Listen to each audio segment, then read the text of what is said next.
Good morning, Namibia. Here is the first cabinet briefing for the year 2023. Update on the 2023 flood situation in northern parts of the country.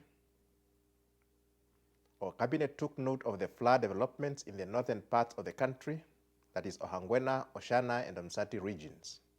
And cabinet approved the funding of the flood relief program, estimated at 72 million for the provision of relief assistance in the form of water, tents, food items, mosquito nets, hygiene items, life jackets, blankets, mattresses, and psychosocial support to flood-affected communities.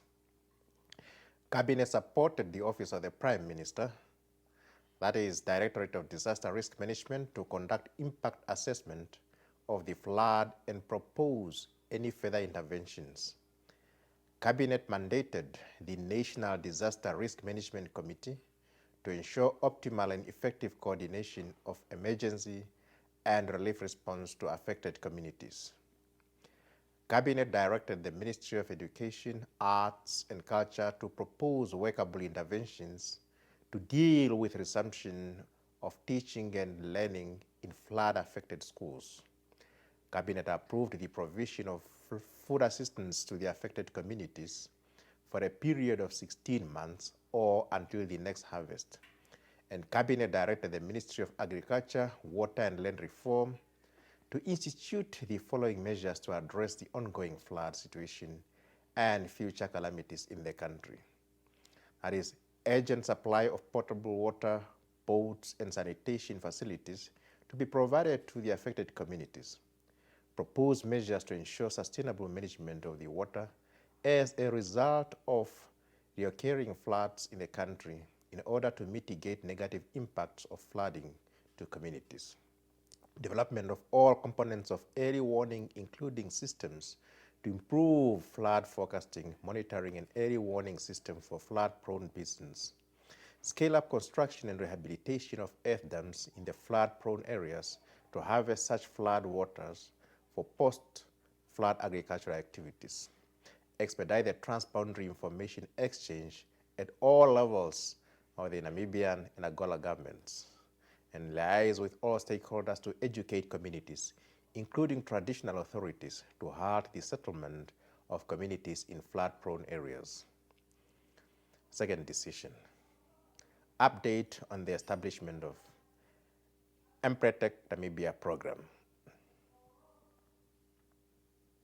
Cabinet took note of the update on the work done since the establishment of the Empretec Namibia, and Cabinet reaffirmed its commitment to support Empretec Namibia program following approval and implementation.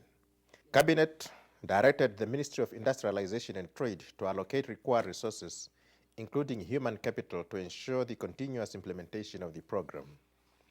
Cabinet directed all offices, ministries, agencies dealing with enterprise capacity development to implement all their support activities under the Empretec umbrella for efficiency and well-coordinated approach.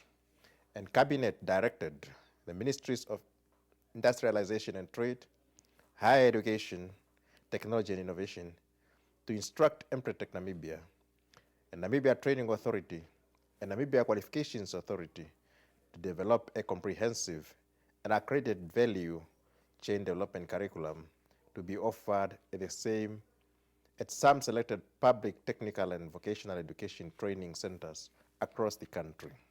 Third decision, proposed draft memorandum of understanding between the governments of the Republic of Namibia and United States of America on mutual cooperation framework to promote the development of farmer cooperatives, producer associations, and small and medium enterprises in Namibia, and enhance their competitiveness in national, regional, and international markets.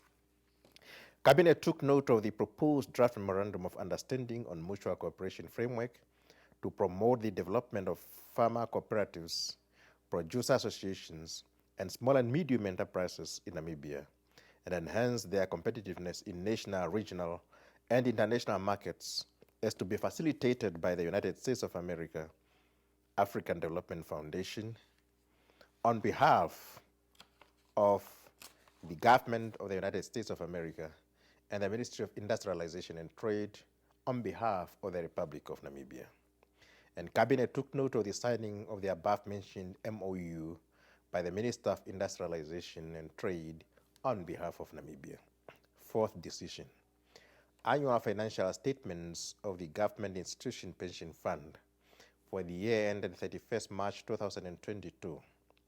Cabinet took note of the financial position and performance of JPF for the financial year ended 31st March 2022, and Cabinet directed the Ministry of Finance and Public Enterprises to continue monitoring the performance of the fund to ensure that state exposure to the institution is optimally managed. Here ends Cabinet briefings. I thank you.